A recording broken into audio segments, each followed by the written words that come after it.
Muy buenos días a los distinguidos participantes. Muy buenos días, Latinoamérica. Veo que también ya está conectado, ya está en línea nuestro estimado disertante de la fecha, el señor Rafael Pardo, especialista del Banco Mundial desde Washington, D.C., Estados Unidos. Antes que todo me presento, soy Rodrigo Recalde, el encargado del área de capacitación y comunicación aquí de la CECO. Gracias por acompañarnos en esta nueva jornada de capacitación.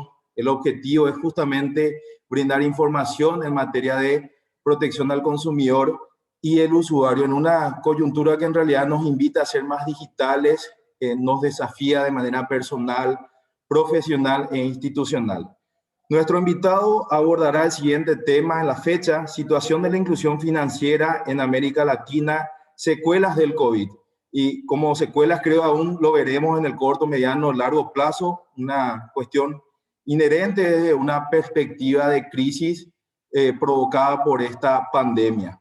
Nos acompaña de manera virtual nuestro ministro, secretario ejecutivo, el abogado Juan Marcelo Estigarribia López, quien dará algunas palabras de bienvenida. Ministro. Muy buenos días a todos y todas.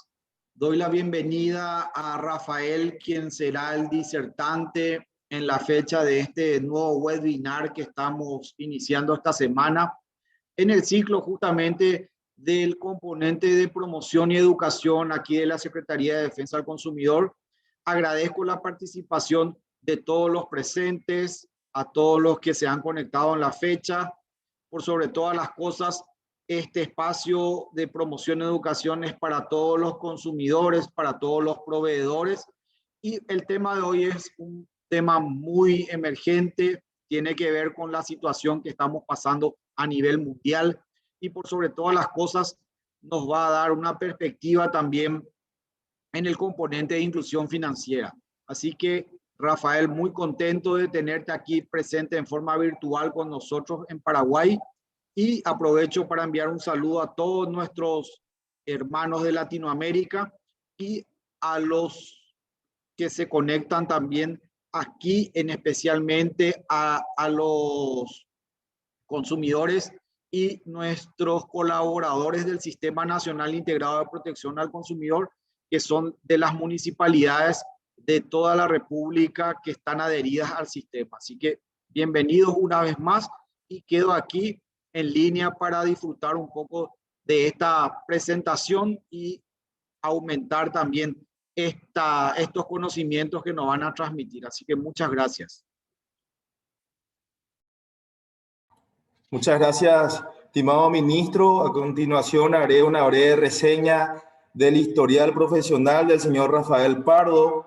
Rafael es especialista del sector financiero para la región de América Latina y el Caribe dentro de la práctica global de finanzas, competitividad e innovación del Banco Mundial, donde ha liderado y asesorado a distintos países de la región en proyectos vinculados con áreas tales como banca, mercados de capitales, pensiones, estabilidad financiera y otros temas. Anteriormente, Rafael se desempeñó como economista financiero en el área global de estabilidad e integridad financiera de la práctica de finanzas y mercados, donde evaluó sectores financieros de algunos países clientes del Banco Mundial, como parte del programa conjunto del Banco Mundial y el Fondo Monetario Internacional de evaluación del sector financiero, entre otros trabajos analíticos. Antes de integrarse al Banco Mundial, Rafael trabajó como consultor senior de entidades financieras, subgerente de Global Transaction Services y operador del mercado de capitales en DMR Consulting, Citibank, Banamex e ICSE Grupo Financiero, respectivamente. Rafael cuenta con una maestría en Finanzas y Comercio Internacional por la Universidad Georgetown y una licenciatura en Administración y Finanzas por la Universidad Iberoamericana de la Ciudad de México. Recordamos a los participantes, por favor, de poner en mute, en silencio, sus dispositivos. Al final del evento tenemos un espacio de 5 o 10 minutos para compartir algunas reflexiones, comentarios Así también me gustaría que puedan agregar en el chat sus nombres y apellidos para el procesamiento de los certificados digitales. Estimado Rafael, un gusto compartir con usted nuevamente. El escenario es suyo. Adelante, por favor.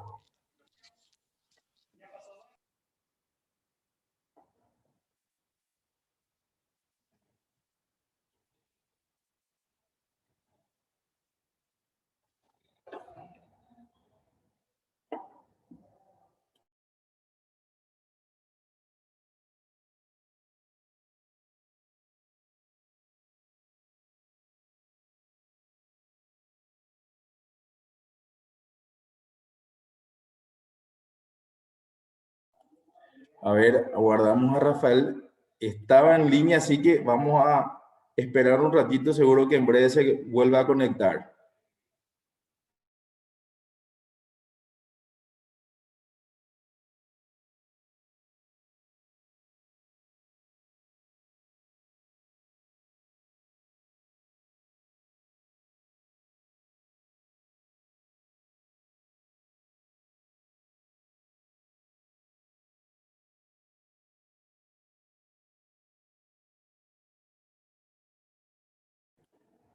Aquí justamente me está escribiendo. En breve se conecta el estimado licenciado.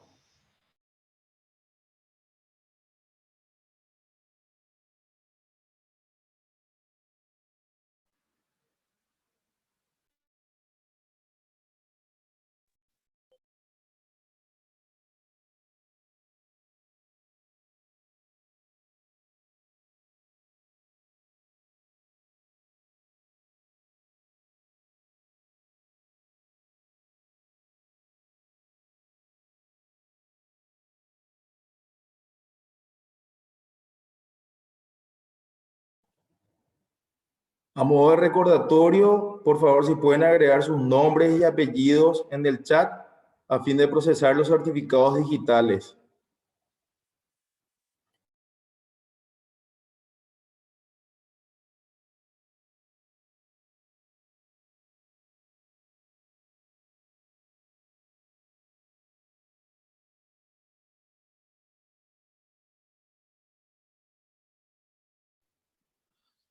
Aprovechando un poco este momento, Rodrigo, me gustaría que entres en la página web de SEDECO y le mostremos a los que están participando hoy, aprovechando este tiempo, esta ventana de un nuevo producto que estamos ofreciendo a través de nuestra página web, que es el buscador de precios de medicamentos. La semana pasada estuvimos firmando un convenio con CAFAPAR, que es la Cámara Farmacéutica Paraguaya, en donde está hosteado en nuestra página web una casilla donde se hace el link y nos lleva un enlace. Ahí Rodrigo puede hacer link, nos lleva un enlace de la página de CAFAPAR y hay un buscador. Ahí, si reducen un poquito su pantalla con relación a lo que estamos hablando, van a encontrar ahí un buscador y ahí pueden poner el nombre del medicamento o pueden poner el nombre genérico, que es el nombre de la droga. Por ejemplo, ahí Rodrigo está colocando Novalgina y trae todas las presentaciones de la Novalgina y el precio a consumidor final. O sea, yo si voy a una farmacia, quiero comprar la Novalgina de 500 miligramos, la caja por 30, eso tiene que costar 16.800. Y a partir de ese precio, los proveedores tienen que vendernos en forma, vamos a decir, a pagar un precio más bajo. Si pagamos más de 16.800, eso ya es un abuso, está fuera del precio máximo y ya podemos nosotros hacer una intervención de oficio o también a instancia del reclamo del consumidor. Pero esta herramienta es muy importante en este tiempo que estamos viviendo, no solamente por los medicamentos de COVID-19, sino de cualquier enfermedad o tratamiento médico que podamos nosotros necesitar. Entonces es importante promover un poco esta herramienta porque tiene precios de consumidor final y a partir de estos precios es que nosotros queremos generar la competencia en el mercado, ¿verdad? Que los precios, las ventajas para nosotros los consumidores sean de estos precios para abajo. Entonces con eso procuramos nosotros ventajas para consumidores y por sobre todas las cosas que los proveedores compitan por ganar nuestras preferencias, por ganar nuestros gustos a precios más bajos para los consumidores. Con esto nosotros garantizamos el derecho a la información de los consumidores, la transparencia del mercado y lo más importante, que esta herramienta nos convierta a los consumidores en contralores de los precios de medicamentos. Así que tienen los datos de nombre comercial, de precio, de procedencia, la presentación, el principio activo, como les dije. Pueden buscar, por ejemplo, ponemos, Rodrigo, ácido acetil salicílico, que es lo mismo que la novalgina, ácido acetil salicílico, y ahí trae lo mismo que es la novalgina. Entonces, acá tenemos, por ejemplo, de Guayaquil, de Quinfa, de otras marcas que de la química farmacéutica, y también tiene que estar la anterior, que era de Sanofi con relación a la novalgina, ¿verdad? Puede ser cualquier laboratorio, y esos precios son los que hoy tenemos que cuidar nosotros. Y esto se va a renovar semana a semana a fin de que nosotros podamos consultar al momento de querer hacer una compra de medicamentos. Por si acaso ya está nuestro presentador Excelente. de la fecha. Creo que sí, ya estás por ahí, estimado Rafael. Aquí estoy, ¿me escuchan? Ahí está. Sí, Fuerte y perfectamente. claro. Una disculpa, le estaba comentando yo a Rodrigo que la ley de Murphy siempre aplica en los casos más importantes, y bueno, hoy aplicó la ley de Murphy, pero bueno, estoy en sus manos. Excelente, estimado Rafael. Hice toda una presentación, ya leí el historial curricular de usted, así que el espacio es suyo. Tenemos a los participantes ansiosos de escucharle. Perfecto, bueno, entonces voy a compartir mi pantalla, esperando que ahora sí todo salga bien. De nuevo, ofrecer una disculpa por los inconvenientes técnicos. No sé. Un segundito, por favor. Ok, no sé si ahí ven mi pantalla. Sale perfecto, Rafael. Buenísimo. Bueno, de nuevo, una disculpa por la inconveniencia técnica. La verdad es que habíamos hecho todo, incluso habíamos tenido una presentación muy sencilla de prueba minutos antes de esta conexión y bueno, no resultó. Pero querría empezar por agradecer la muy amable invitación de la SEDECO, en particular la de Rodrigo Recalde, y las palabras del ministro Estigarribia, que son muy amables en cederme un poco la palabra para hablar de temas pues trascendentales, la verdad, porque el COVID ha sido trascendental en nuestras vidas, y para hablar de temas que también yo creo que son trascendentales para poder tener una progresión en cuanto al desarrollo humano y el desarrollo social de nuestros países, porque considero que eso es lo que hace la inclusión financiera. Entonces, bueno, de nuevo, agradecer esta invitación, estas generosas palabras, y bueno, comentar que por supuesto que a mí lo que más me gustaría es estar ahí presente. No hay nada como hacer una presentación presencial en la que obviamente pues se puede leer de manera distinta al auditorio, se puede incluso entender si ciertas palabras que uno está diciendo van por el buen camino o no van por el buen camino, una interacción tal vez un poco más interactiva en la que se pueden levantar las manos para poder presentar. A mí me gusta presentar de esa forma, pero bueno, justamente uno de los temas que nos ha enseñado el COVID es que nosotros como seres humanos somos adaptables, y la adaptabilidad la hemos sentido y vivido en carne propia en estos últimos días de manera muy cercana, ¿no? Entonces, bueno, ya un poco entrando en el tema de discusión, y cuando estaba yo haciendo un análisis sobre el tema que iba a conversar, y que habíamos acordado Rodrigo y yo, me puse a pensar sobre lo que significa secuelas, ¿no? Y secuela, bueno, realmente significa una consecuencia de alguna situación que existe, de alguna situación que pasa, que sucede, pero es una situación pasada. Y el tema con el COVID es que no ha pasado, ¿no? Todavía estamos viviendo el pleno de la crisis, que es una crisis que, como ya lo veremos más adelante, se origina en el sector salud, pero tiene efectos que van más abajo, en cascada, al sector económico, al sector financiero y otros sectores. Secuela también tiene un carácter tal vez un poco negativo, ¿no? Y el COVID, bueno, ha tenido cosas malísimas, ¿no? Nunca hemos vivido, yo creo que una crisis del mismo calibre, una crisis que ha tenido ese efecto en el crecimiento o decrecimiento económico. Muchos países están sufriendo ahora de crecimiento económico, en el empleo, pero también ha tenido cosas muy buenas. Yo hace poco estuve en un viaje virtual a Paraguay al principio del año con algunos amigos que, por cierto, veo algunos ahí conectados, como mi buen amigo Cristian Tondo. Estábamos teniendo un viaje virtual y en mi sesión de introducción con algunas de las personas con las que nos íbamos a entrevistar, yo les decía, bueno, este ha sido un año difícil. Y ellos me decían, no, han sido un año de mucho aprendizaje y de mucho valor. Y claro, bueno, ahora lo veremos porque ella está relacionada a temas de tecnologías digitales con el sector financiero que han tenido un boom, y ya lo veremos ahora más adelante, ¿no?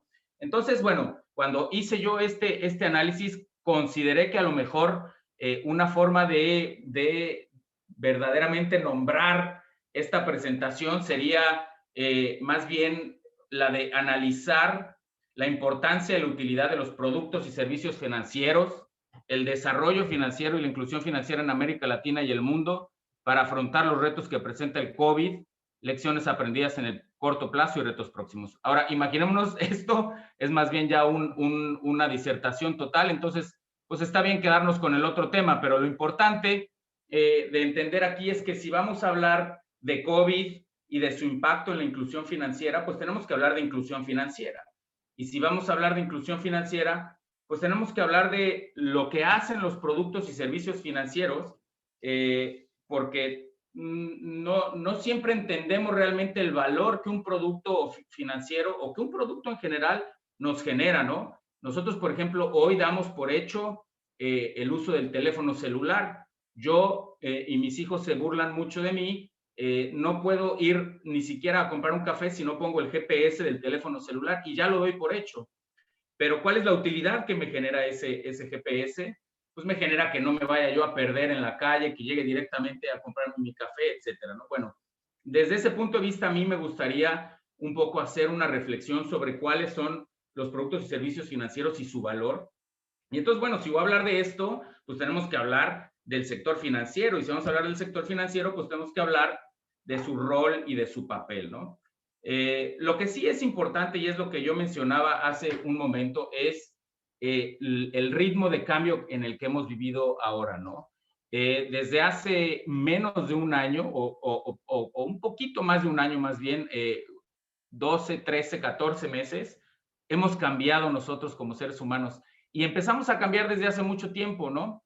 De hecho, el famoso astrofísico Carl Sagan hacía una comparación con el calendario cósmico, y él lo que decía era que si la humanidad se reducía a un calendario, a un año calendario, con 12 meses, con 31 días, 30 más o menos cada mes, con minutos y segundos, desde la revolución industrial hasta donde estamos ahora, sería el último minuto de todo un año calendario. Y eso es desde la revolución industrial hasta ahora. Lo que podemos hacer ahora es un análisis de lo que ha cambiado el mundo en un año simplemente, que es bastante, ¿no? Y para esto, bueno, hemos cambiado en muchísimas esferas, ¿no? Hemos cambiado en la esfera económica, en la esfera política, en la esfera social, cultural y, por supuesto, en el sector financiero. Entonces, bueno, yo, por ejemplo, si hace un año les demostrara esta imagen, vayámonos un poco atrás a 1999, a diciembre, un poquito antes de Año Nuevo, el virus empezó por ahí de noviembre en China, pues nosotros sabíamos de viruses y sabíamos del virus de la gripa y sabíamos de otros viruses, pero yo creo que pocos habíamos oído hablar del coronavirus, algunos tal vez, pero yo creo que si hubiera enseñado esta figura en esa etapa, ¿no? En el 2019, pues algunos me hubieran dado de respuesta tal vez que es un planeta o alguna otra cosa, ¿no? Bueno, pues ahora nos hemos vuelto expertos en identificar de qué se trata esto. Esta es la imagen del virus que causa el COVID. El virus se llama síndrome respiratorio agudo severo.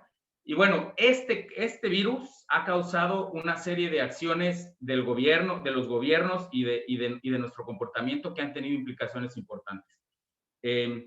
Ha generado la necesidad de aislarnos socialmente para poder seguir viviendo sin rebasar la capacidad sanitaria, y ha generado tal vez una diferencia entre lo que es una evolución y una revolución. Una evolución es un cambio lento y gradual de distintos cambios, y una revolución es un cambio brusco y radical, que es lo que hemos estado viviendo, ¿no? Entonces, bueno, hablando de cambios y de revoluciones, pues yo me quise ir un poco para atrás para poder echarle un vistazo a mi vida y a lo que hemos cambiado en estos tiempos, y hacer un poco un paralelo con lo que ha pasado en el sector financiero. Y pues resulta que, bueno, yo hace unos 30 años, estamos hablando de 1991, para todos los que son buenos matemáticos, pues con eso ya les estoy dando mi edad. En 1991 yo tenía 16 años, ¿no?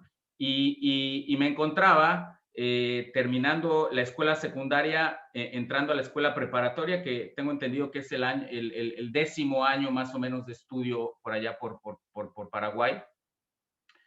Y yo hacía mis trabajos y tareas básicamente a mano, pero ya cuando tenía que hacer algún trabajo o alguna tarea mucho más importante y de mayor relevancia, pues lo hacía a través de una Olivetti Letera, que era una máquina de escribir mecánica y en la que mis trabajos me salían preciosos, ¿no? Tenía yo unos trabajos muy bonitos que se veían muy bien presentados, pero además lo interesante de esta máquina es que pues fortalecía los músculos de las manos, porque había que teclear fuertísimo y yo me volvía muy fuerte de las manos, algo que las generaciones de ahora no tienen y de lo que nosotros presumimos.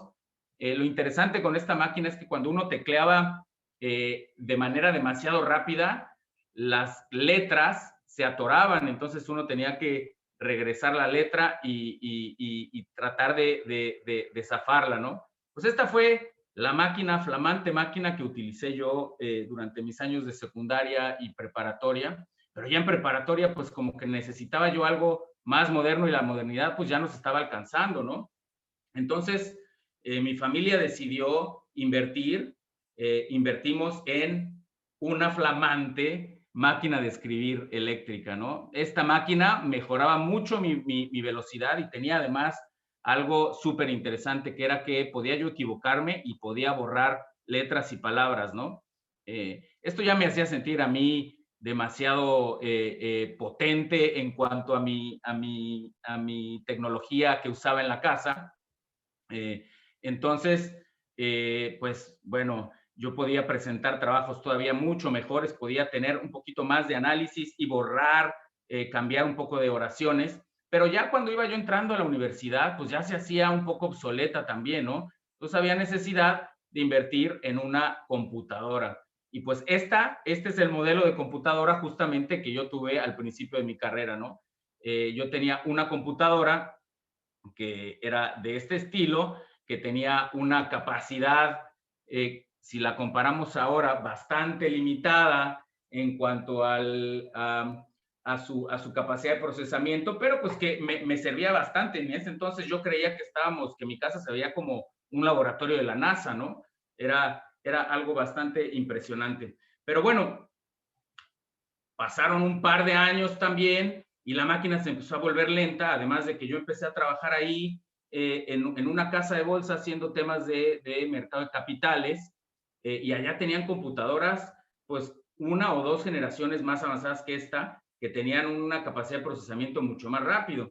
Entonces, pues me enteré que yo tenía ya que empezar a respaldar mis archivos para poder vaciar un poco la computadora y agilizarla. Y pues entonces recurría a mecanismos muy modernos de respaldo, que son los famosísimos disquetes. Y mucha gente de este auditorio, pues me dirá, ¿y qué es eso? Pues eso es como guardábamos antes la información. Y ahí seguramente cabía menos de un documento de los que tenemos ahora. Seguramente mi presentación es más pesada de la que cabe en uno de esos disquitos chiquitos que tenemos ahí, ¿no? Entonces, bueno, pues eso fue lo que pasó. Ya después yo seguí trabajando, terminé la escuela y pues ya no tenía yo necesidad de invertir en ningún tipo de tecnología, porque pues bueno, ya básicamente lo que hacía era trabajar desde mi oficina, desde el trabajo, y cuando llegaba a la casa, si había necesidad de abrir el correo, pues lo abría con un abrecartas, sacaba el papel, leía, y cuando terminaba, pues lo rompía y lo metía en la papelera, ¿no? Esa era la forma como nosotros operábamos en la época anterior, no existía el email. Pero cuando me vine a Estados Unidos hace 15 años, no mucho, 2005, tuve ya que comprar una computadora portátil y mucho más ligera que me permitiera poderme trasladar de la casa a la oficina. Y bueno, esta era la ultra ligera computadora portátil que yo compré y con la que me hice para poderme transportar de la casa a la escuela. Estoy hablando del 2005 y yo estudié la maestría del 2005 al 2007 acá en Washington y en ese entonces con esa computadora yo trabajaba, pero no sabía yo que 2 años después simplemente iba a surgir bueno, los smartphones ya existían, ¿no? Existían las BlackBerrys, pero el iPhone no tenía ese boom que tenía ahora. No habían redes sociales en ese entonces. Estamos hablando de solo 15 años, ¿no? Para que entendamos un poco el nivel exponencial de cambio que hemos tenido, ¿no? Esto ha pasado en todas las esferas de nuestra vida, ¿no? Ha pasado en la forma como escuchamos música, ¿no? Cómo escuchábamos música antes a través de un disco de vinil y acetato, que esto a lo mejor las generaciones actuales pues ahora reconocen porque se está volviendo a poner de moda. Pasamos al cassette para poder también tener la oportunidad de grabar. De ahí al iPod, y ya incluso los iPods de primera y segunda generación pues, se ven antiguos, ¿no? También nos ha cambiado la vida en el sentido de buscar, por ejemplo, cómo transportarnos, ¿no? Antes, para ir de un lugar a otro, teníamos que comprar un libro. En México ese librito se llamaba La Guía Roji, que era un libro bastante gordo, que uno abría y veía un poco las calles y más o menos se iba ubicando. Cuando yo llegué a Washington, había una revolución porque podías por internet poner la dirección, imprimirla y entonces ya ibas siguiendo la dirección específica del lugar al que querías ir, ¿no? Y esto lo hacíamos a través del map, pues. Esto ahora, pues, yo creo que ni de risa mis hijos lo entienden, ¿no? Ahora todo lo tenemos en un smartphone. Toda esta capacidad de los dispositivos electrónicos, la forma como nos tomamos fotos, etcétera, etcétera, lo hacemos a través de los smartphones. Nuestros teléfonos inteligentes son teléfonos, son sistemas de radiocomunicación, son sistemas de radio. Yo me acuerdo que cuando yo era chico y le teníamos que hablar al doctor, teníamos que mandarle un mensaje de radio y él recibía un beep y ya nos podía llamar.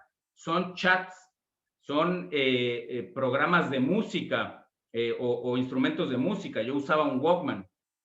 Son GPS, es el mapa en el que con el que si no me puedo comprar mi café.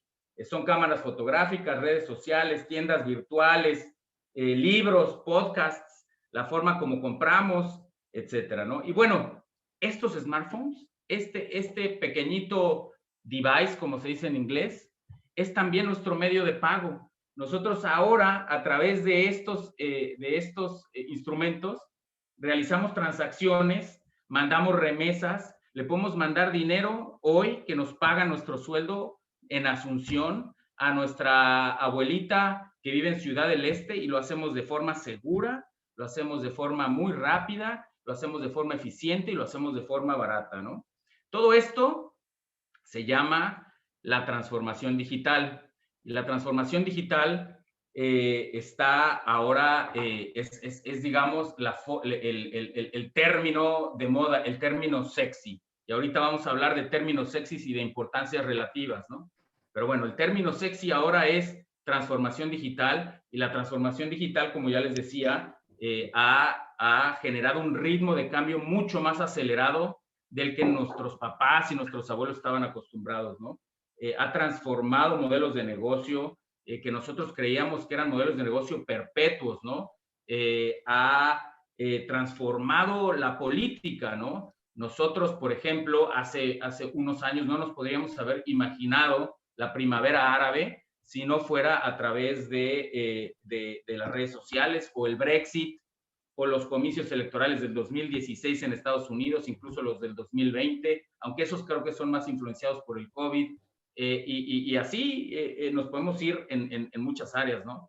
Ha cambiado también la forma como consumimos, y esto ha cambiado y ha tirado muchos modelos de negocios, ¿no? Ahora estamos hablando de la economía de la colaboración, y la economía de la colaboración es un concepto súper interesante porque nos permite utilizar nuestros propios activos, los activos que nosotros utilizamos para nuestro propio consumo, para poder sacarles un provecho más allá de la utilidad que el mismo bien nos genera, ¿no?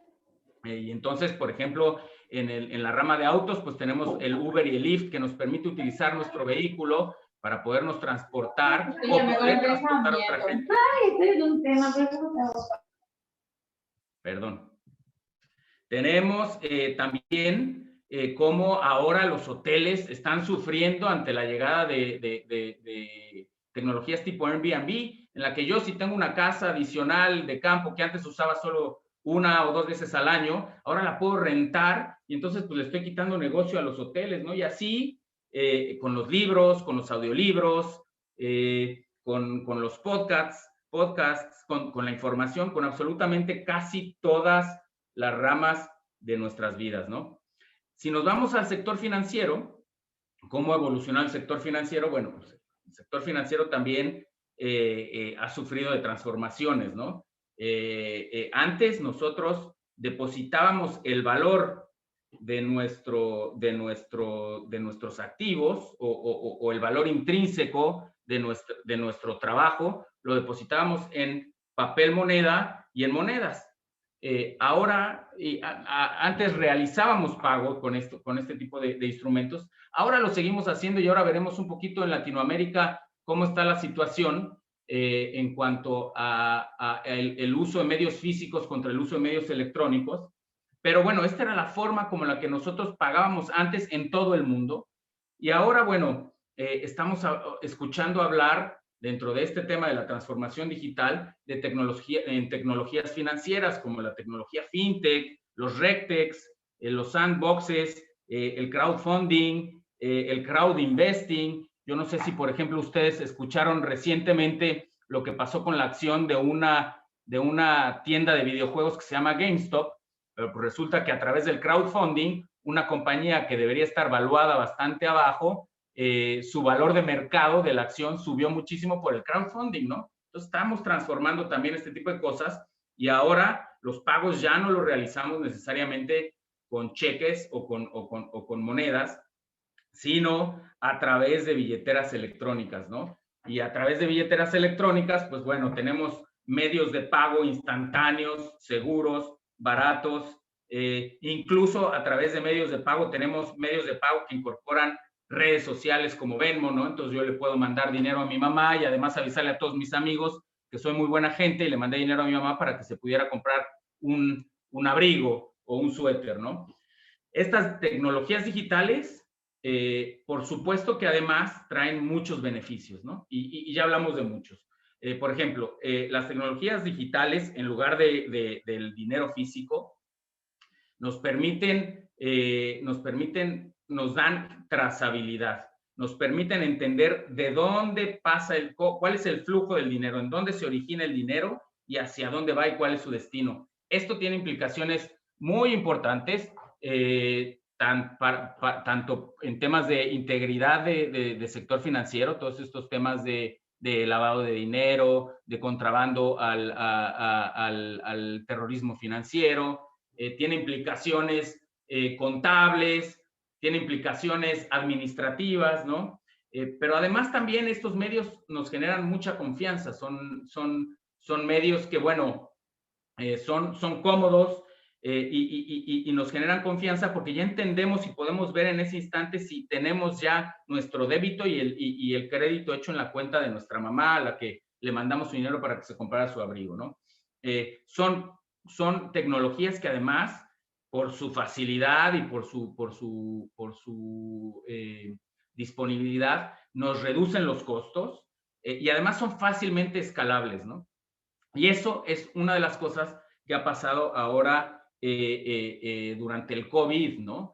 Sobre todo en el sector financiero, porque los beneficios de la tecnología pueden ser aprovechados para incluir financieramente a las personas, para transferir beneficios en tiempos de crisis. Por ejemplo, los gobiernos han ahora implementado programas de apoyo social de emergencia para alcanzar a gente que ha perdido sus salarios por motivos de los cierres de empresas obligatorios que el gobierno ha tenido que tomar, ¿no? Que echar mano, ¿no? Y bueno, puede ser un mecanismo o un vehículo para reducir la pobreza. Entonces, habiendo platicado de toda esta evolución que hemos tenido en todas las áreas de nuestro comportamiento, podemos pasar ahora sí ya de lleno a hablar de los servicios financieros, ¿no? Y como yo les contaba al principio y cuando estaba haciendo yo mi análisis de cómo debió haberse llamado esta conversación, me empecé a hacer preguntas sobre qué son los servicios financieros. Y yo creo que nosotros tenemos que entender, no solo los usuarios, sino también nosotros los que promovemos la inclusión financiera, los que somos oferentes de servicios financieros. Es bueno entenderlos y es bueno ser representantes de las cosas que hacemos, pero es mucho más importante, me parece, si entendemos su origen, lo que causa el desarrollo de estos productos y servicios, cuáles son los beneficios o los retos que genera cada uno de ellos, cuáles son sus funciones y qué beneficios cumplen, ¿no? Entonces, bueno, me gustaría echarme también para atrás en cuanto al sector financiero para entender, sin necesidad de que este sea un curso de historia, sino de una forma muy compacta, entender cómo surge, qué origina al sector financiero y cuál es la utilidad del sector financiero. Bueno, ¿qué origina al sector financiero y qué origina a los productos del sector financiero que vienen antes del sector financiero? El sector financiero no se origina solito, ¿no? Antes, en la antigüedad, la gente empezaba a producir cosas, pero no podía producir todo, ¿no? Entonces, el herrero producía cosas de hierro y el zapatero producía zapatos y la cocinera, pues, producía alimentos y cuando uno, por ejemplo, el zapatero tenía necesidad de comer, llegaba con la cocinera y le daba su zapato y la cocinera le daba comida. El problema es que este forma de intercambio, que es el famosísimo trueque, era útil, digamos, pero era ineficiente, ¿no? Porque si yo tenía 2 o 3 zapatos y quería ir con la cocinera para que me diera comida, pero la cocinera ya tenía zapatos, pues tenía que buscar a otra persona para poderle dar ese zapato y que a lo mejor me diera algo que le pudiera servir a la cocinera. Entonces, bueno, pues los gobiernos o la gente empezó a desarrollar mecanismos en los que se podía insertar valor y así es como surgen los medios de intercambio y los medios de cambio, que antes no eran las monedas como las conocemos nosotros. Existían al principio piedras o conchas de mar o cierto tipo de metales a los que nosotros les generábamos o les otorgábamos ciertos valores. ¿Cuáles son estos valores o propiedades que tiene el dinero y que tenía el dinero en ese entonces? Pues bueno, es que es transportable, es mucho más fácil transportar una bolsita con mis metales que transportar una máquina para hacer zapatos, para intercambiarla por un plato de sopa, ¿no? Es confiable, tenía la certeza de que ese medio de cambio, aunque no tuviera un valor por sí solo, tenía un valor intrínseco que yo podía intercambiar por otra cosa. Entonces, se le deposita valor a ese mecanismo. Es un medio de acumulación de riqueza, es un medio de distribución y es una unidad de medida relativa. Yo ya sé con una o dos de estas piedritas cuántos platos de sopa me voy a comprar o incluso cuántos de otros tipos de moneda necesito para poderme comprar la sopa, ¿no? Bueno, lo interesante de esta historia es que entonces con el surgimiento del dinero se facilitó muchísimo la transaccionalidad, pero lo interesante de esto es que el dinero no explotó a la producción. La producción no, o sea, cuando llega el dinero, no de repente surge la revolución industrial y ahora ya se empieza a producir en masa. No, esto facilitó mucho el comercio, pero ¿qué es lo que facilitó la producción? Y es lo más interesante de esta conversación, fue el crédito. El crédito.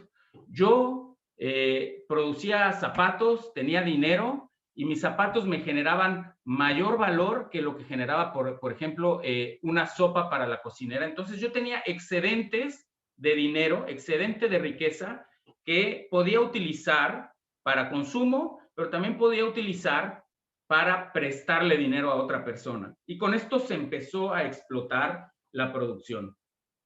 Entonces, bueno, a baja escala, a nivel individual y a nivel descentralizado, el crédito, bueno, era el excedente de una persona que se transfería a otra persona. A grande escala, esto sucedía a través de brokers, y estos brokers son lo mismo que bancos. Así surge la banca, ¿no? La banca y el modelo de negocio de la banca es sencillamente el de intermediar, el de movilizar recursos. A la banca yo le presto dinero excedente y ese dinero excedente la banca se lo presta al consumidor para que él lo utilice o al productor para que él utilice esto para producir. Entonces, bueno, al final del día, a grandes escalas y a nivel agregado, el excedente agregado de liquidez cubría el déficit agregado de liquidez y así se genera el crédito, ¿no?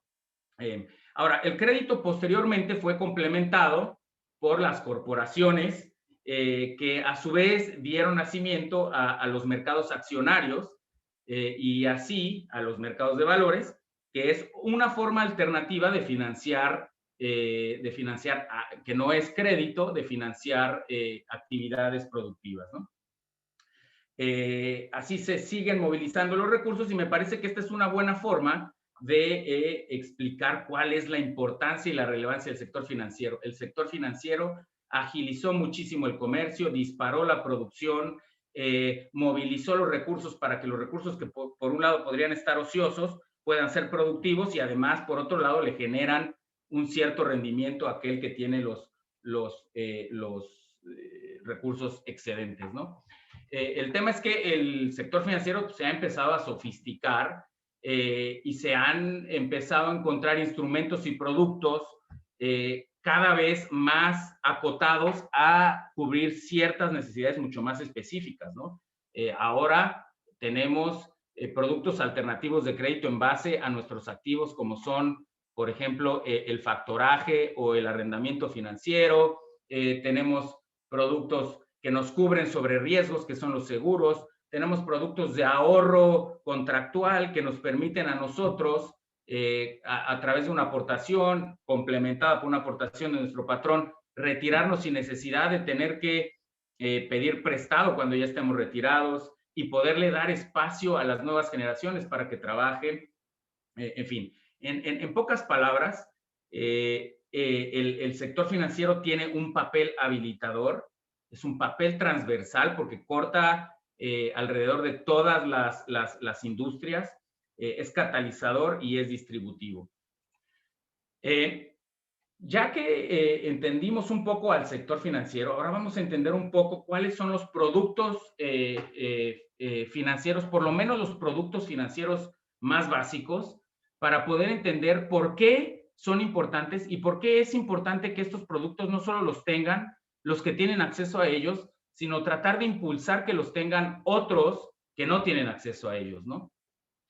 Y empezamos con las cuentas, desde las cuentas más básicas, no estamos hablando de cuentas absolutamente sofisticadas, estamos hablando de cuentas básicas, cuentas de cheques, cuentas de transacciones y cuentas tal vez de ahorro básicas que nos generan un mínimo interés, ¿no?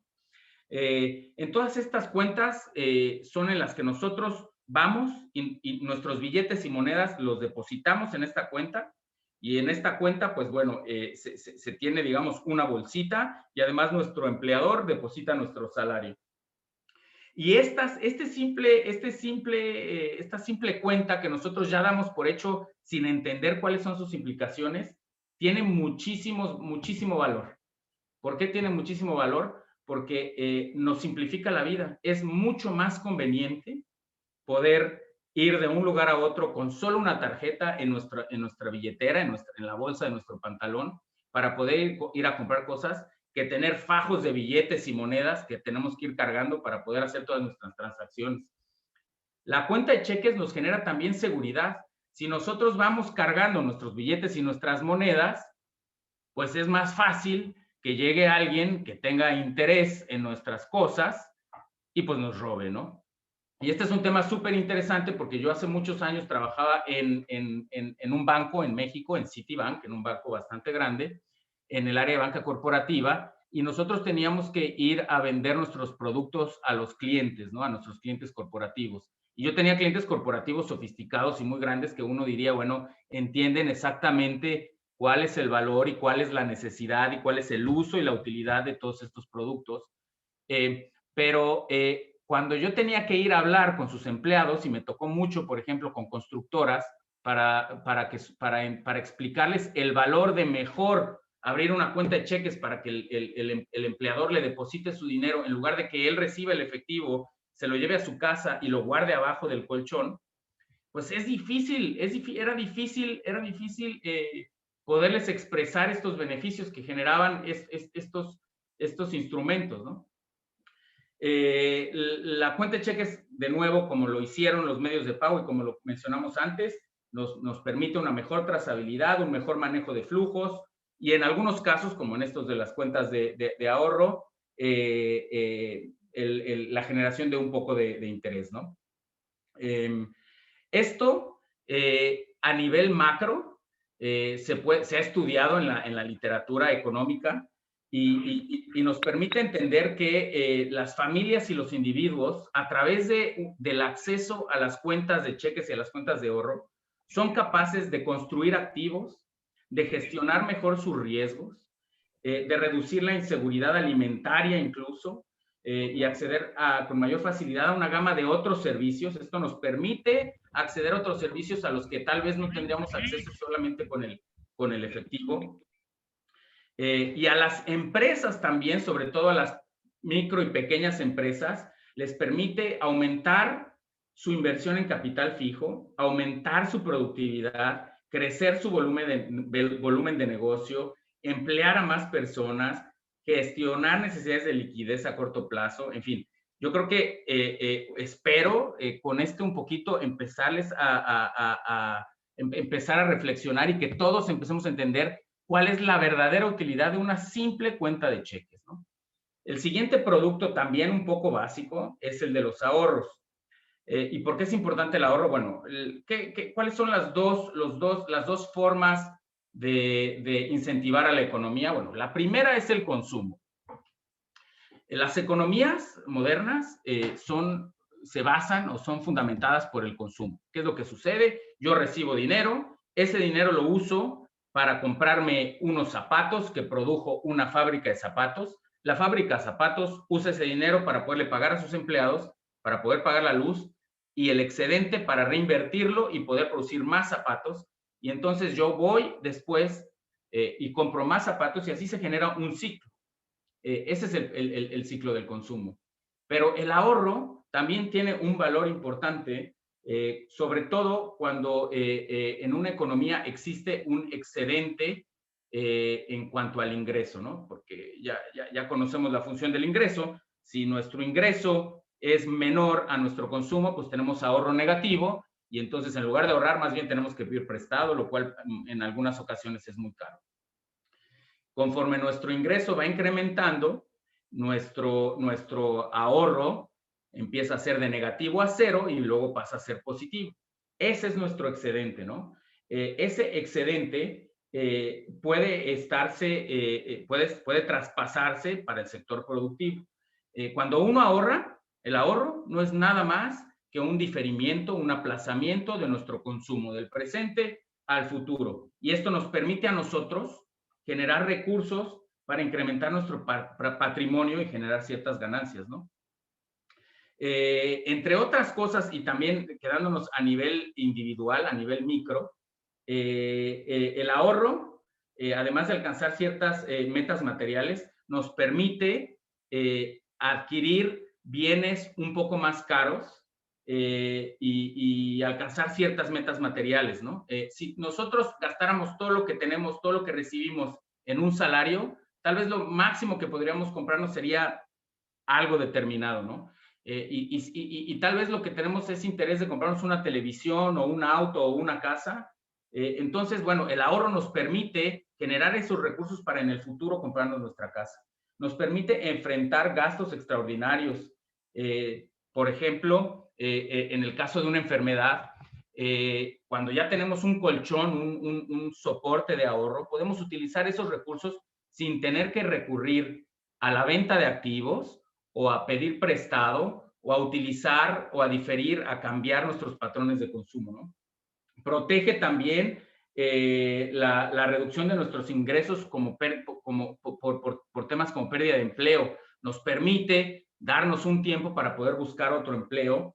Y bueno, además de una ventaja inmaterial que es la disciplina, ¿no? Y a nivel agregado, pues ya lo dijimos, ¿no? A nivel agregado lo que pasa es que ese bloque de dinero excedente se transfiere al sector productivo y el sector productivo entonces lo puede utilizar y entonces se arma todo el ciclo de la producción. Del ahorro pasamos al crédito. ¿Y por qué es importante el crédito? Porque nos permite disponer de los recursos que no tenemos para poder hacer gastos de cualquier tipo, ¿no? El crédito, a diferencia del ahorro, es que si nosotros tenemos una necesidad urgente, pues necesitamos recurrir al crédito. Pero también, sin el crédito, alguna empresa viable, pero sin alguna garantía o algún colateral que respalde su necesidad de crédito, no podría empezar a trabajar, ¿no? Entonces, bueno, el crédito es también un instrumento que es muy necesario, que además se efectúe un efecto cascada y que la gente tenga acceso al crédito, ¿no? El crédito, bueno, independientemente de estos beneficios, nos permite construir historial de crédito, que lo que hace es reducir, digamos, las asimetrías de información, haciendo que o provocando que otros acreditantes o otros proveedores de crédito nos generen crédito. Nos permite la generación de negocios y bueno, nos trae otros beneficios incluso que van más allá del crédito, por ejemplo, cuando utilizamos tarjetas de crédito a través de recompensas, ¿no? Del crédito pasamos a algo que, bueno, ha sido totalmente revolucionario, como ya lo mencionaba al principio, en la época del COVID, que son los pagos.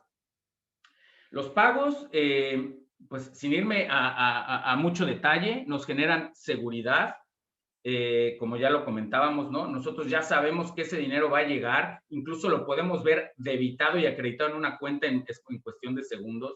Nos permite generar la trazabilidad, nos genera conveniencia, nos ayuda en el manejo de los flujos, nos ayuda a recibir y enviar dinero de lugares lejanos, y hablamos, por ejemplo, en el tema de remesas nacionales e internacionales, pero también hablamos de pagos de gobierno, los pagos de emergencia que han realizado los gobiernos, etcétera. Entonces, bueno, Por supuesto que los pagos está muy claro y muy evidente. Me voy a empezar a ir un poquito más rápido porque siento que me extendí un poco y todavía me faltan las partes más importantes. Pero bueno, hablamos del tema de seguros, que también es otro instrumento financiero que es muy necesario.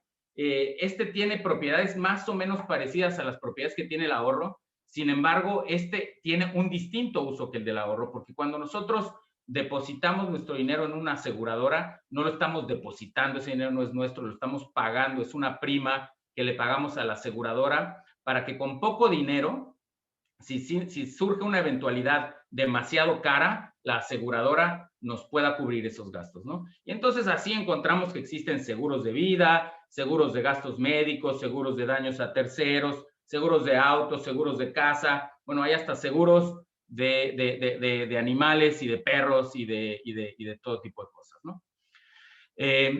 Estos son a grandes rasgos los servicios financieros, pero para que existan servicios financieros, pues tiene que haber una cierta infraestructura, tienen que existir incentivos, tiene que existir la necesidad o el incentivo de que una persona, un intermediario financiero, lo pueda tomar y movilizar de la forma como lo movilizan los intermediarios financieros. Y esto lo hacen no porque los intermediarios financieros sean buenas gentes o sean gente altruista, sino porque a ellos mismos les generan beneficios, ¿no? Entonces, es un negocio que debe ser sustentable para los proveedores de los servicios. Y para ello, los proveedores de los servicios necesitan pues invertir, necesitan también capital inicial, pero necesitan también contar con una infraestructura más allá de la que ellos necesitan implementar para poder realizar sus operaciones. Y bueno, aquí entonces voy yo a pasar a un tema que es bastante importante y bastante vinculado al tema de la inclusión financiera, que es el del desarrollo financiero, que no es lo mismo. Inclusión financiera y desarrollo financiero van de la mano, pero no son la misma cosa. Desarrollo financiero es precisamente esta capacidad de la banca, de los fondos de las aseguradoras, de todos los proveedores de servicio, de ir creciendo e irse profundizando, de ir alcanzando a cada vez más población, de los medios de pago, de ser pagos que conecten realmente, que un proveedor de servicios móviles pueda alcanzar a una chequera en un cierto banco. Y esto no es fácil porque se necesitan tuberías, se necesitan puentes, se necesitan mucho tipo de infraestructura para que puedan existir tanto los incentivos como los vehículos y los mecanismos para poderlo hacer. Y aquí, pues yo les estoy presentando la imagen de este puente, que es un puente muy famoso, aunque algunos no lo conocerán, que es un puente en Honduras que se llama el puente Choluteca. Y aquí quiero detenerme un segundito para contarles la historia del puente del río Choluteca, porque es una historia que me puede generar dos beneficios que ahora ustedes verán, ¿no? Este puente resulta que se decide construir en 1996 en Honduras para conectarlo al anillo periférico de la ciudad y así desahogar un poco el flujo de tráfico. Pero necesitaba crearse porque obviamente abajo de él pasaba un río. Entonces, bueno, como esa zona es una zona muy propensa a los huracanes y a los ciclones y a las tormentas muy fuertes, pues se decide hacer un puente súper sólido, súper fuerte, y se decide además contratar una firma japonesa para que construya este puente en el Japón. Pues resulta que este puente se empieza a construir en el 1996 y en 1998 se inaugura, pero curiosamente y desgraciadamente, en 1998, muchos de ustedes recordarán, pega el huracán Mitch, que es un huracán que pegó fuertísimo. El impacto del huracán Mitch fue brutal, ¿no? Inundó toda la región, hinchó el río Choluteca, lo inflamó, lo desbordó, mató a 7,000 personas y se cayeron todos los puentes en Honduras, excepto el puente del Choluteca. Pero, ¿qué pasó? Pues que este es el puente Choluteca. El puente Choluteca dejó de ser un puente útil. ¿Por qué? Porque el huracán barrió con todas las carreteras existentes cambió de rumbo al río y por consiguiente entonces el puente ya no conectaba una autopista con otra, quedó así, ya no era útil, era un puente inútil. Esta analogía la quería yo utilizar para contar, para un poco enfatizar dos historias, ¿no? La primera es la de la importancia de las infraestructuras financieras y de las infraestructuras de apoyo para la inclusión financiera, y la otra de la importancia de la adaptación que hemos estado hablando en estos momentos, ¿no? Lo importante de adaptarnos a los cambios y de utilizar lo mejor de los cambios. Si alguien quiere conocer un poco el resultado del río Choluteca, lo puede buscar en Google y es una historia bastante interesante. De ahí pasamos a otro tema de infraestructura también, que es el marco legal y el marco jurídico. Es muy importante contar con un adecuado marco normativo y regulatorio para poder fomentar la inclusión, porque la inclusión financiera no pasa por sí sola. Yo, como les comentaba, los proveedores de servicios financieros no lo hacen porque son buena gente o porque son altruistas, lo hacen porque les genera a ellos dividendos. Y entonces tienen que generarse muchas veces estos incentivos, y se generan a través de un marco normativo que sea proporcional para todos los distintos oferentes, que sea generador de oportunidades, pero que también contenga un poco los riesgos y genere la estabilidad necesaria. Y aquí entonces voy a pasar a otro tema también bien importante y que además es muy relevante en el marco de la gente que es la que nos está ofreciendo este espacio para platicar, que es la protección al consumidor financiero. Y que son temas muy cercanos a Rodrigo, sobre todo este y el tema de la educación financiera, porque sin el consumidor financiero no se puede generar, sin la protección al consumidor financiero, no se puede generar la confianza que se requiere en el sector para que los demandantes de productos y servicios se acerquen al sector para poder utilizar estos servicios, ¿no? La protección al consumidor financiero, entonces, en términos generales, lo que hace es promover la inclusión financiera de manera que protege y motiva y genera confianza en el consumidor. Perdónenme que me voy a ir un poquito más rápido, pero se me está extendiendo el tiempo, ¿no? Vamos a pasar ahora a la importancia de la inclusión financiera y a contestar ciertas preguntas importantes sobre inclusión financiera, tanto en el mundo como en Latinoamérica y en Paraguay en particular. ¿Por qué es importante la inclusión financiera? Bueno, porque la inclusión financiera es un factor que se ha determinado y se ha encontrado por la literatura que puede ayudar a alcanzar los objetivos de desarrollo sostenible. No existe un objetivo de desarrollo sostenible que es inclusión financiera per se, pero sin la inclusión financiera, muchos de estos objetivos no podrían alcanzarse, ¿no? Yo aquí les estoy marcando en azul los que la literatura y los estudios econométricos han encontrado vínculos fuertes. Hay otros que todavía no se encuentran, pero por ejemplo, el tema de la igualdad de género y de reducción de las desigualdades, pues son temas que son equiparables, ¿no? Al final del día, la exclusión de género es una desigualdad. Y así encontramos que, por ejemplo, cómo se van logrando ciertos objetivos de desarrollo sostenible. Un ejemplo, por ejemplo, en Nepal. Las familias que abrían cuentas de banco en Nepal se encontró que incrementaron su gasto en temas relacionados con las escuelas en un 20%. Esto cubre el Objetivo de Desarrollo Sustentable número 4.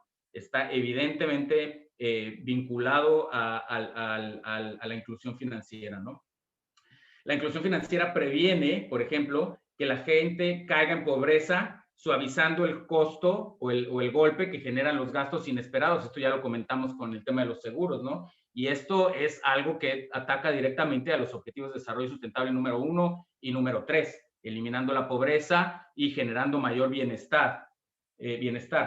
Y bueno, no se han encontrado, como les comentaba, algunos otros correlaciones, pero bueno, la idea es que es muy importante el desarrollo, la inclusión financiera para poder promover el desarrollo, ¿no?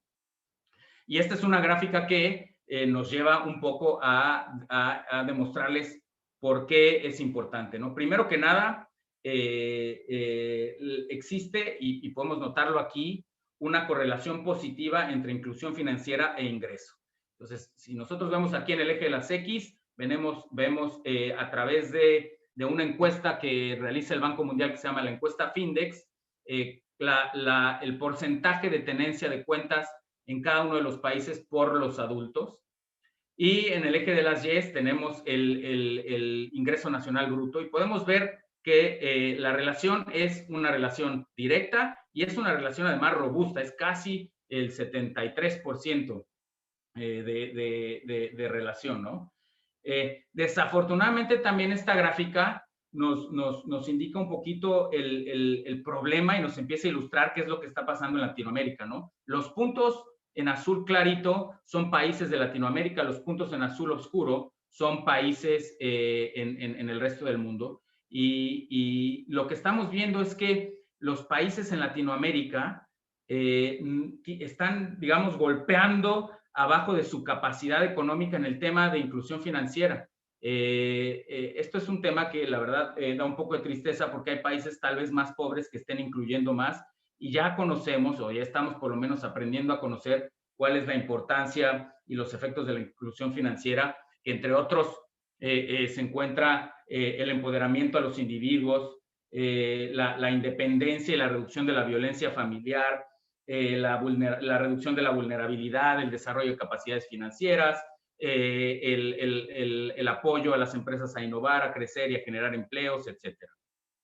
Ahora, vamos a meternos un poquito más a la situación de América Latina.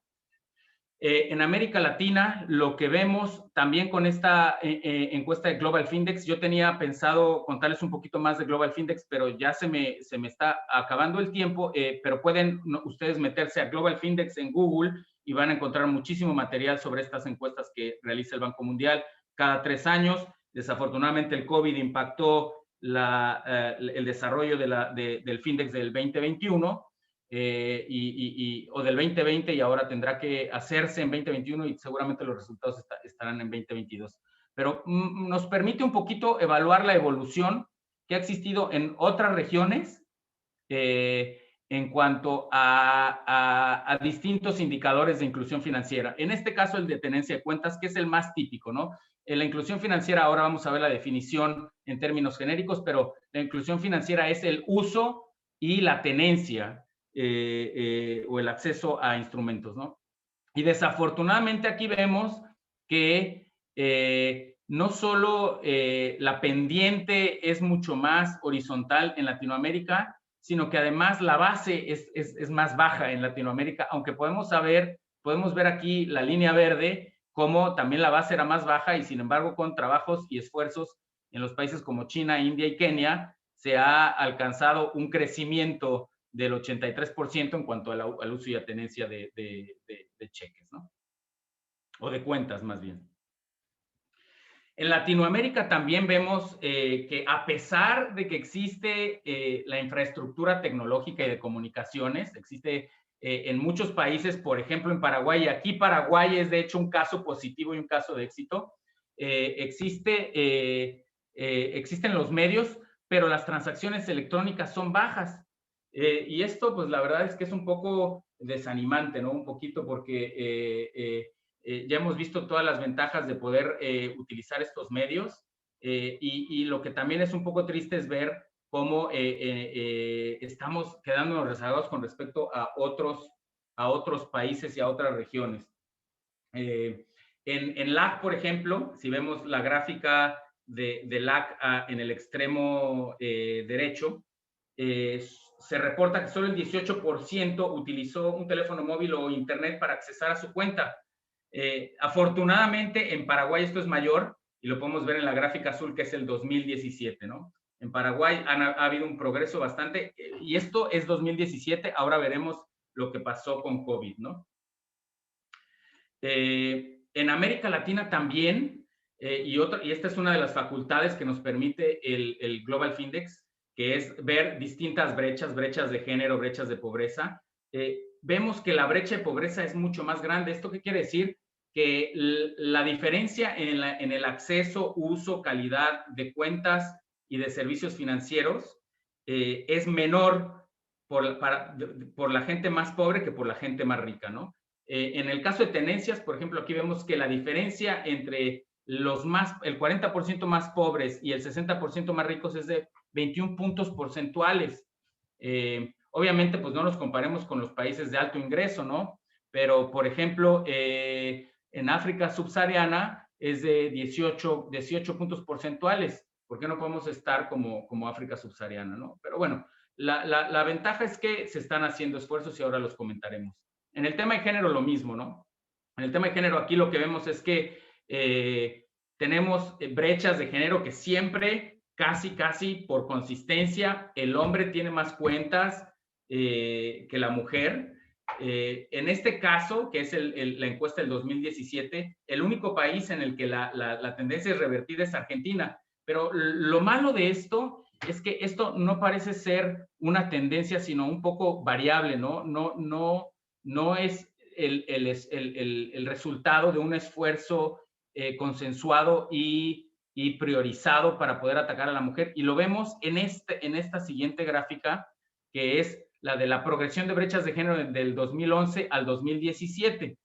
¿Qué es lo que pasa aquí? Todos estos que se ven abajo del 0% son países que han tenido un decrecimiento. Desafortunadamente, Paraguay se encuentra aquí. Paraguay era el único país, si lo comparamos a 2017, era el único país que se veía como Argentina aquí, que tenía más cuentas de mujeres que de hombres, y esto cambió, ¿no? Esto, de nuevo, estamos hablando de la encuesta Findex, que desafortunadamente no ha sido actualizada y seguramente estos números ya hayan cambiado, ¿no? Pero bueno, ¿cómo entonces podemos hacer para alcanzar mayor inclusión financiera, ya que conocemos todos los beneficios y cuál es el estado en América Latina? Bueno, una de las cosas que se pueden hacer es a través de instrumentos que agrupen a todos los jugadores, tanto el sector público como el sector privado, y determinen ciertas prioridades y cursos de acción. Y esto se hace a través de estrategias nacionales de inclusión financiera. El Paraguay ya tuvo su Estrategia Nacional de Inclusión Financiera en 2014 y ahora se encuentra desdoblando su siguiente ENIF. Ahora vamos a hablar un poquito ya en el tema del COVID, entrando a la crisis del COVID, y hay que entender también aquí en este caso del tema del COVID, el origen de la crisis, ¿no? Esta crisis es una crisis sin igual. Es una crisis que se ha originado en un sector en el que antes una crisis económico-financiera no se había generado.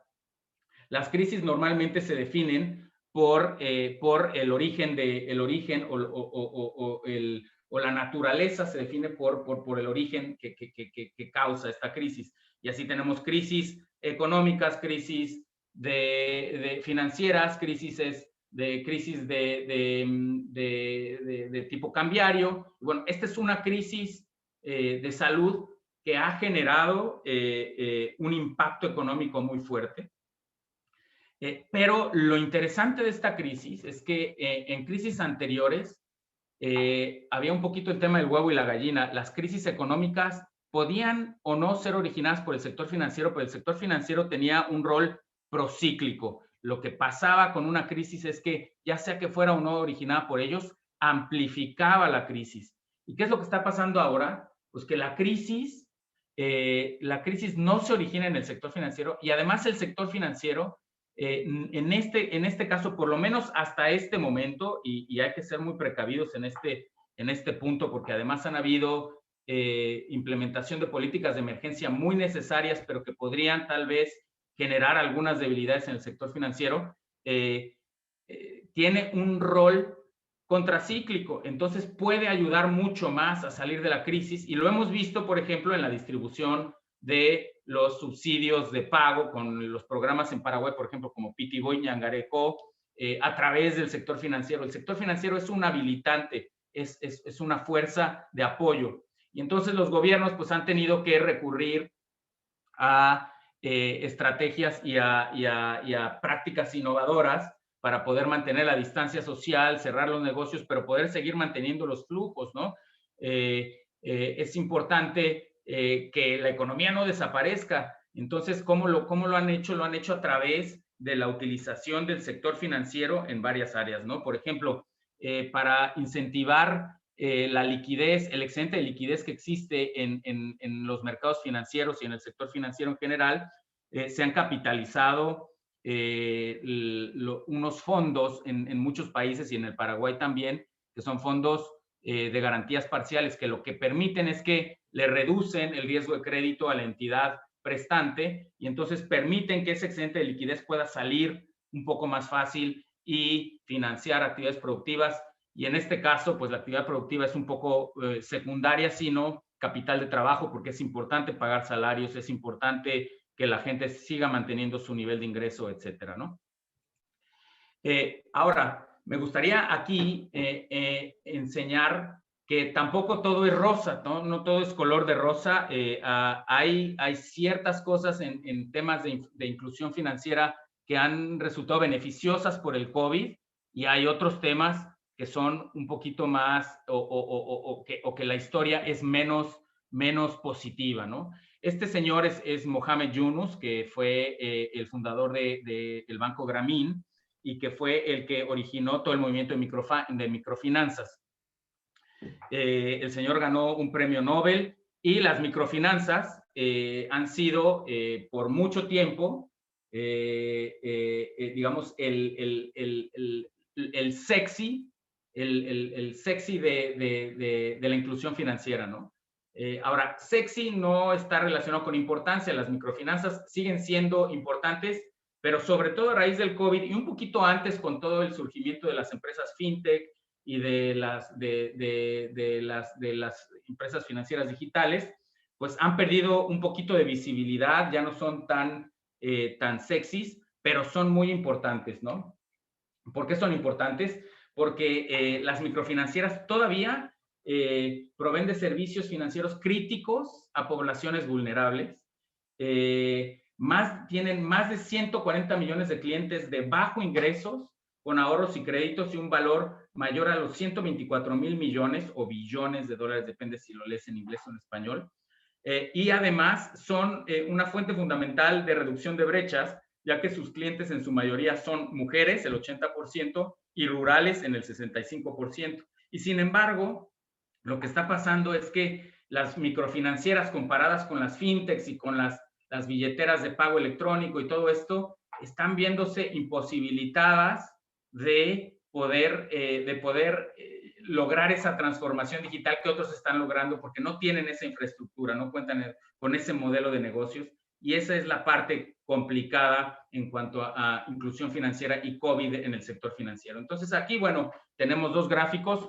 Uno que mi buen amigo y compañero que yo vi ahí en la audiencia, Cristian Tondo, nos hizo favor de preparar, que es el de lo que está pasando en Paraguay con las billeteras electrónicas, que un poco ilustra este tema de el impacto positivo que han tenido los medios electrónicos y los medios de pago para la distribución y para la bancarización. Ahora ya se puede hacer bancarización remota, se pueden hacer pagos remotos, se pueden hacer inversiones remotas. Lo que ha pasado en Paraguay es que a raíz de la crisis, cuando el gobierno empezó a lanzar sus programas de emergencia, específicamente el de Pitibo y el de Ñangareco, lo hicieron a través de billeteras digitales. Y esto es un ejemplo, un caso de éxito de cómo tal vez en números absolutos pues no es tan impactante, pero si nosotros vemos, esto es el 25% de la población adulta que fue bancarizada y que tuvo acceso a un medio de pago electrónico para recibir sus cuentas, sus recursos del gobierno, que se llaman G2P, ¿no? Pagos del gobierno hacia las personas. El flip side o la parte oscura de la moneda es lo que está pasando con las instituciones de microfinanzas, que De acuerdo a SIGAP, que es un think tank de Estados Unidos que incluso administra el Banco Mundial, a través de una encuesta de instituciones financieras, ha determinado o ha logrado a través de esta encuesta capturar el número de microfinanzas que han perdido, que han visto reducido su cartera de créditos, ¿no? El 69% de las instituciones microfinancieras han reducido su cartera de préstamos, y esto es, de nuevo, algo preocupante, ¿no? Pero bueno, yo creo que un poco el mensaje aquí es, tanto para Latinoamérica como para el tema de COVID, entender que hay luz al final del túnel y que hay, como dicen por ahí, un rayito de esperanza, que en muchas áreas se están haciendo bien las cosas, y que bueno, sobre todo en Latinoamérica el espacio de mejora es mucho más grande, ¿no? Y por supuesto que lo que el banco ha usado últimamente es el caso de Paraguay, que es un caso que nos gusta mucho mencionar porque es un caso de éxito. Y si hablamos de que la forma de impulsar la inclusión financiera se puede hacer a través de mecanismos como estrategias de inclusión financiera diseñadas explícitamente, pues Tecoporá, Pitibó y Ñangarecó son pruebas de ello, ¿no? Me gustaría nada más finalizar entonces con comentar que el Banco Mundial tiene el objetivo de erradicar la pobreza extrema y promover la prosperidad compartida, y como decía nuestra vicepresidenta anterior, que ahora ya se fue al Fondo Monetario Internacional, no puede haber reducción de la pobreza si no existe inclusión financiera. Me parece que he tenido una presentación larguísima, espero que haya sido de utilidad, y les quiero agradecer mucho a todos los miembros de la audiencia y sobre todo a la gente en SEDECO. Excelente, estimado Rafael. Fue una presentación con descuento porque te conectaste como 15, 20 minutos después. Me conecté antes y se me cayó, pero lo bueno es que ya no se me cayó en este.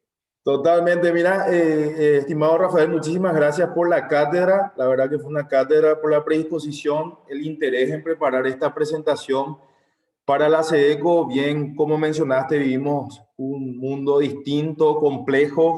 Yo anoté algunas cuestiones acá, la evolución en cuanto a la economía colaborativa, la tecnología digital, los beneficios del sector financiero y, por supuesto, lo que tiene que ver con protección al consumidor. Vamos a verificar el chat, dejamos 5 minutos para algunas reflexiones, para algunas consultas, si no quedó claro, si alguien quiere profundizar algo. Tenemos 5 minutos de tiempo para realizar eso.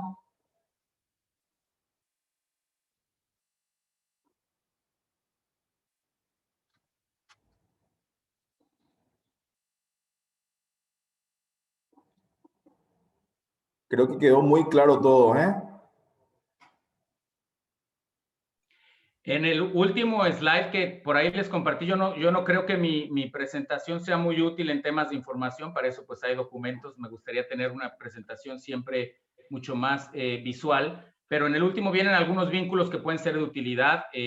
Lo que mencionaba del Findex puede ser muy fácilmente explorado por internet. Entonces, bueno, yo estoy dispuesto 5 minutos. Cualquiera que tenga alguna pregunta, alguna consulta, alguna recomendación, bienvenida, pero si no, bueno, de nuevo, que entiendan que toda esta información puede ser fácilmente accesible en la página del Banco Mundial y en otros medios.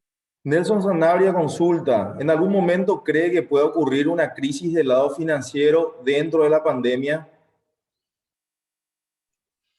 Esa es una pregunta súper interesante, y desafortunadamente me extendí en la primera parte. Ya cuando vi que estábamos en las partes mucho más de contenido, ya tenía que yo empezar a acelerar. Yo te había comentado que yo a veces tengo un poco de verborrea, pero bueno, espero que no haya sido demasiada. Mira, el tema es que con el sector financiero, como yo lo comentaba, ha sido visualizado no solo por nosotros, sino por la forma como se ha desarrollado esta crisis, como un vehículo de apoyo, ¿no? ¿Por qué es un vehículo de apoyo? Porque, por ejemplo, vamos a entender un poquito el ciclo de la crisis, ¿no? La crisis nos pega, el gobierno tiene que implementar medidas de distancia social, entonces tiene que meter a la gente a sus casas, a través de toques de queda, por decir algo, en los lugares más extremos, cerrando negocios, y entonces pongámonos en el negocio de un restaurante que no puede abrir sus puertas para poder recibir a los clientes, que son los que les generan su flujo de efectivo, ¿no? Este flujo de efectivo le sirve a la empresa, en este caso el restaurante, para pagar los insumos, o sea, para pagar la carne con la que puede hacer su asado, para pagar la luz, para pagar el local, para pagarle a sus empleados, pero también para pagar las deudas que ellos tienen con el banco con las que ocurrieron antes de la crisis, ¿no? Entonces, bueno, ¿qué es lo que pasa? Que como la crisis no es una crisis financiera y en este momento en muchos lugares del mundo, por el incremento en el riesgo de crédito, los intermediarios financieros están manteniendo una liquidez, digamos, razonable. Los gobiernos están buscando mecanismos para no apagar, digamos, o cerrar la manguera de flujo de liquidez. Y entonces lo hacen a través de, como ya lo comenté, instrumentos tipo garantías parciales de crédito, que lo que hacen es reducir un poco el nivel de riesgo crediticio que tiene el intermediario financiero y así incentivarlo a prestar ese excedente de liquidez que tiene.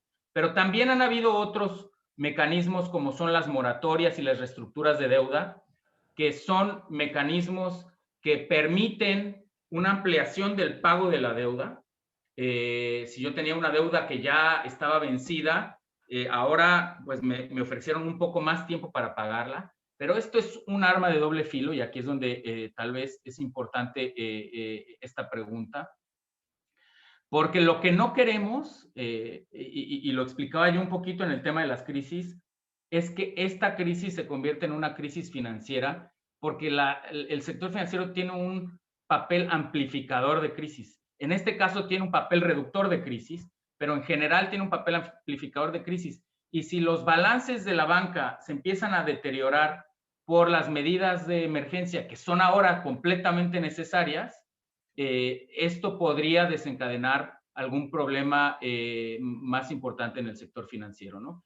Entonces, bueno, un poquito como resumen corto de esta respuesta es, el sector financiero es importante, hay que utilizarlo.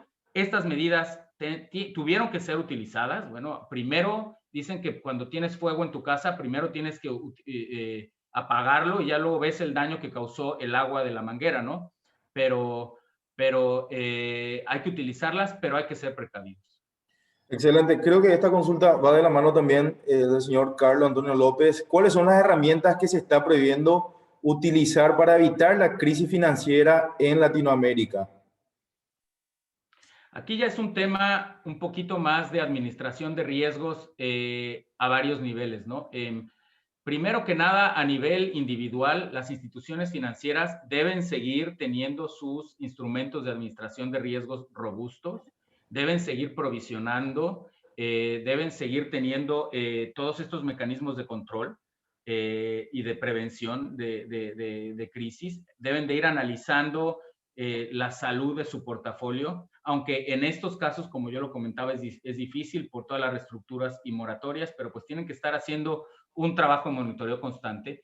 Las autoridades también tienen una carga importante aquí porque tienen que también supervisar de manera redoblada a las instituciones para prevenir que estos problemas surjan. Pero de nuevo, aquí lo que estamos haciendo o lo que están haciendo muchos países es que todas estas medidas de contención que normalmente son las que se impulsan en todos los países para evitar una crisis financiera, se tienen que aflojar porque de otra forma, pues el sector financiero no cumple ese rol que puede jugar para poder reincentivar a la economía y poder permitir que tú sigas recibiendo tu salario y que el restaurante que hace carne asada pueda seguir operando en lugar de tener que cerrar, etcétera, ¿no?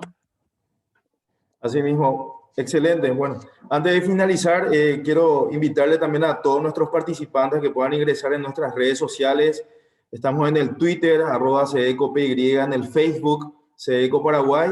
Se van a estar enterando de otros cursos. La semana que viene le tendremos a la directora del consumidor del Instituto Nacional de Defensa de la Competencia y de la Protección de la Propiedad Intelectual, Indecopi, del Perú, que nos estará comentando sobre las medidas aplicadas a favor de consumidores en torno a la pandemia. Ministro, un mensaje final.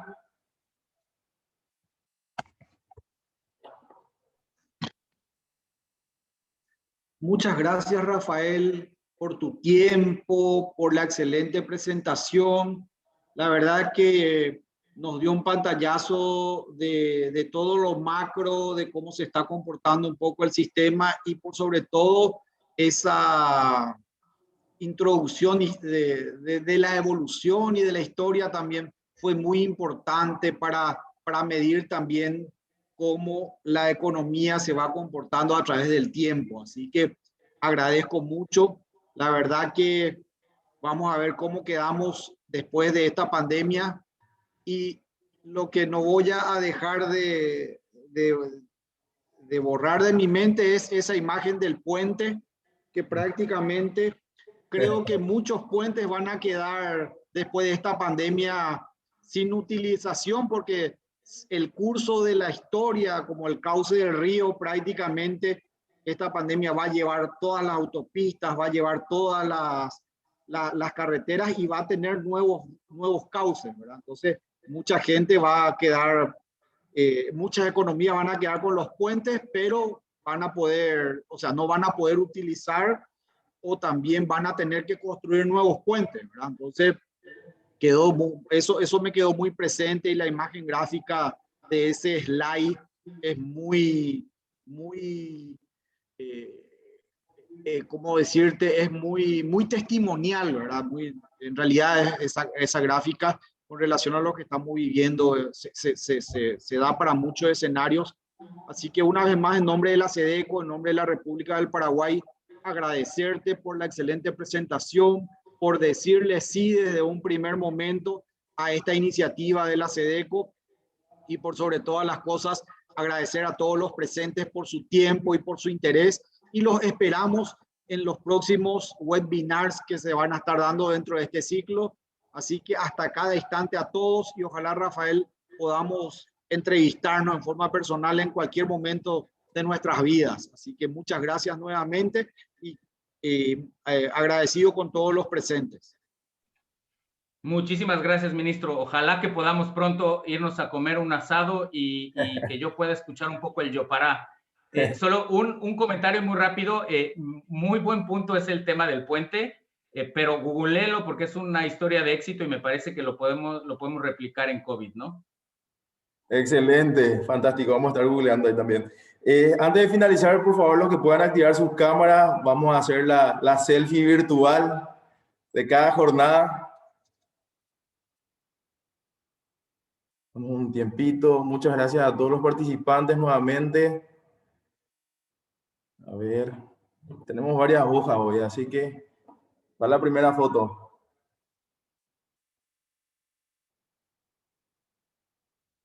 Seguimos con la siguiente. Una más. Y esta es la última. Quedamos con eso. Un abrazo virtual a todos y hasta pronto, ¿sí? Gracias, Rafael. Muchas gracias. Que tengan un excelente resto de jornada y hasta la próxima. Hasta la próxima.